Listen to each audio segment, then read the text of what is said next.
안녕하세요. 한국은행 커뮤니케이션국 설범용 과장입니다. 최근 코로나 확진자 수가 다시 늘어나고 있어. 다시 경기가 어려워지는 것 아닌가? 외출이 힘들어지나? 이런 걱정들이 많으실 텐데요. 한편으로는 백신 접종률이 높아지고 있다던가 수출이 증가했다. 이런 기사들을 보면 오히려 이제 경기가 좀 나아지려나 하는 기대가 드는 것도 사실입니다. 이렇게 뉴스 기사로 기업이나 소비자 같은 경제 주체들의 경기에 대한 인식이 변화하는 것, 알 수 있다면 어떨까요? 오늘 보클래스에서는 경제통계국 이영환 과장님을 모시고 4월부터 시험 공개하고 있는 뉴스 심리 지수가 무엇이고 또 어떠한 특성을 지니고 있는지 함께 알아보겠습니다. 과장님 안녕하세요. 안녕하세요. 한국은행 경제통계국 통계연구반 이영환 과장입니다. 반갑습니다. 반갑습니다. 과장님 사실 뉴스 심리 지수를 처음 듣는 분들도 많을 것 같아요. 먼저 제가 뉴스 심리 지수를 개발했다는 소식을 들었을 때 처음 들었던 생각은 이거 뉴스 가지고 만들었나? 라는 생각부터 들었는데 그게 맞나요? 네, 맞습니다. 매일 인터넷에 수많은 경제 기사가 올라오잖아요. 뉴스 심리 지수는 그렇게 올라온 인터넷 경제 기사의 본문을 구성하는 문장들을 각 나눠서 각 문장들마다의 감성을 분석하고 그 결과를 이용해서 산출하는 지수입니다. 최근 활발하게 연구되고 있는 분야인 자연어 처리 방법을 이용한 것입니다. 근데 감성이라는 것은 각 문장이 긍정적인 의미인지 부정적인 의미인지 또는 중립적이거나 복합적인 의미인지를 판단하는 것인데요. 이렇게 문장의 감성을 판단하여 나온 긍정적인 문장과 부정적인 문장의 수를 가지고 보고 계시는 계산식에 적용해서 지수화를 하면 그것이 바로 뉴스 심리 지수인 것이죠. 참고로 뉴스 심리 지수가 100을 넘으면 긍정적인 문장이 부정적인 문장보다 많다는 뜻이고요. 그 반대면 부정적인 문장이 많다고 보시면 됩니다. 생각했던 것보다 지수를 만드는 계산식 자체는 좀 간단해 보이는데요. 그럼 뉴스가 매일 나오잖아요. 그것처럼 뉴스 심리 지수도 매일 구할 수 있겠네요. 네, 그렇습니다. 뉴스 심리 지수는 일별로, 즉 매일 구할 수 있는데요. 현재 공개하고 있는 일별 지수는 직전 7일 동안의 뉴스 기사를 이용하여 만들고 있습니다. 그리고 3월 중 뉴스 심리 지수, 2021년 1분기 중 뉴스 심리 지수와 같이 다양한 주기별로도 해당 기간의 자료를 이용해서 뉴스 심리 지수를 산출할 수 있습니다. 그리고 조금 전에 문장에서 감성을 분석한다 이렇게 말씀하셨잖아요. 그 문장에서 감성을 분석한다? 이런 거 어떻게 하는 건가요?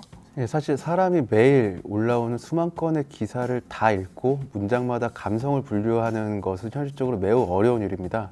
시간과 비용이 많이 들고 게다가 사람마다 그리고 같은 사람이라도 아침에 기사를 봤냐 또는 점심에 기사를 봤냐에 따라서 판단 기준이 다를 가능성도 굉장히 높습니다.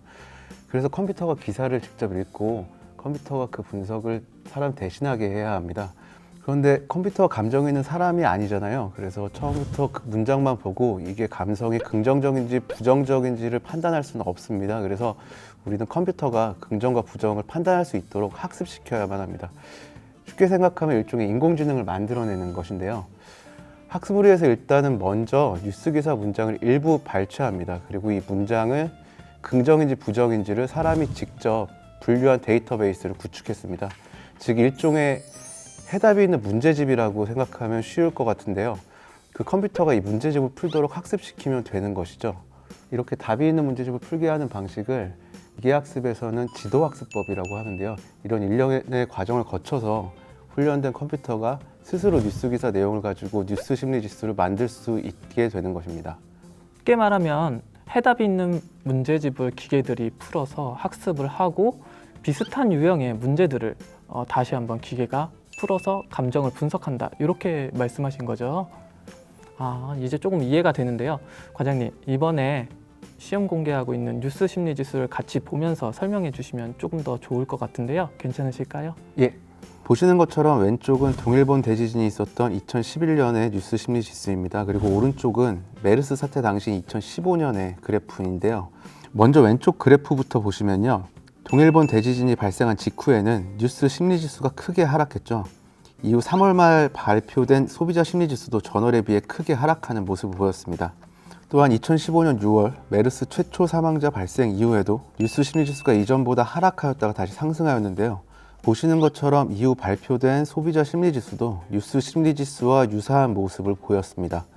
이렇게 뉴스 심리 지수는 소비자 심리 지수와 같은 방향으로 움직이고 있는 것을 볼 수 있는데요.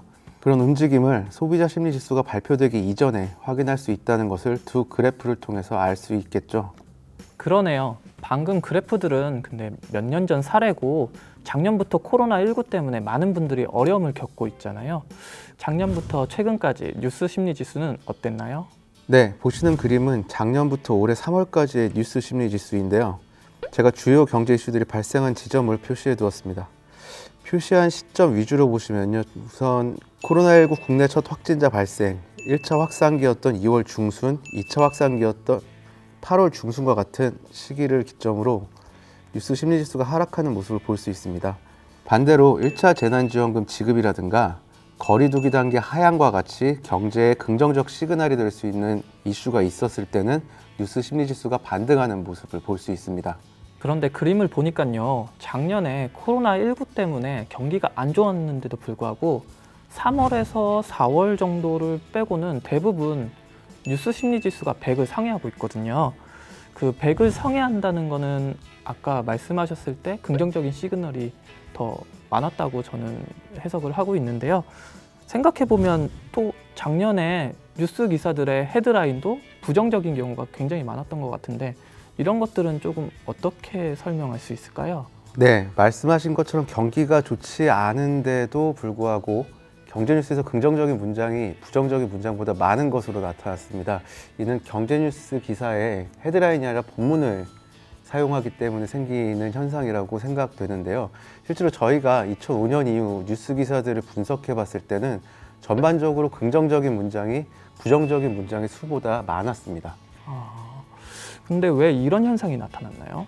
보통 우리가 기사를 읽을 때 헤드라인을 우선 읽잖아요. 그런데 헤드라인은 보통 조금 자극적이거나 독자의 시선을 잡아 끌 수 있는 다소 부정적인, 감정적인 제목을 쓰고 실제 본문은 긍정적이거나 설명 위주로 작성하는 경향이 있습니다. 그런데 뉴스 심리 지수는 이런 기사 제목이 아니라 본문을 가지고 만들다 보니까 아무래도 긍정적인 문장의 비중이 부정적인 문장보다 많아진 것 같습니다. 그렇기 때문에 지수가 100을 넘었다 또는 100이 안 된다 이런 절대적 수준으로 경제심리를 판단하기보다는 경제심리가 어떻게 변화하고 있는지에 중점을 두시고 전반적인 흐름을 보시는 게 좋다고 생각합니다. 조금 전에도 뉴스 심리 지수를 소비자 심리 지수랑 같이 비교하는 식으로 보여주셨는데요. 아마도 기존 심리 지표들과 뉴스 심리 지수가 유사한 흐름을 보이는지 보여주기 위해서 그러셨던 것 같은데 맞나요? 예, 그렇습니다.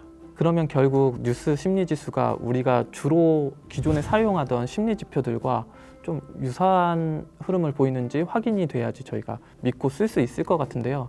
이 점에 대해서는 어떻게 생각하시나요? 과장님뿐 아니라 대부분 그렇게 생각하실 것 같습니다.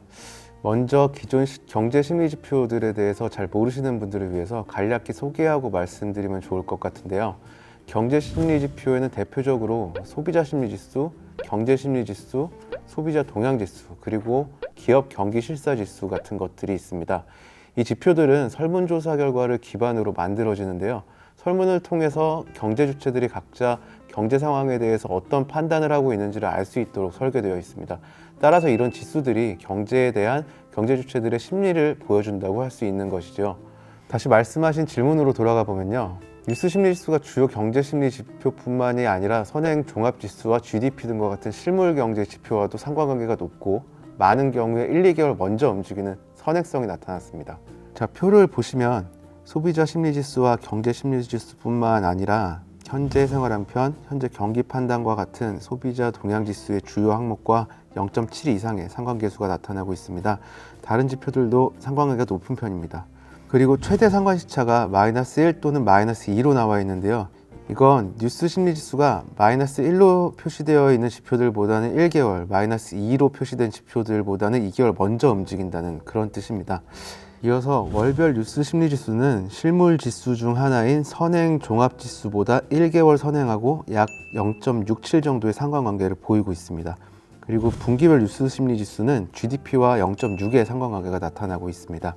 기존 경제 지표들이 1개월 정도의 시차를 두고 발표된다는 점을 생각해 봤을 때 뉴스 심리 지수가 이러한 단점을 보완할 수 있을 것으로 보입니다.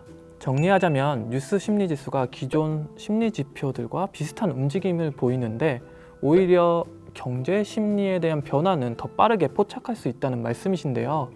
그러면 기존 심리 지표들 대신에 뉴스 심리 지수를 대신 써도 되는 것 아닌가요?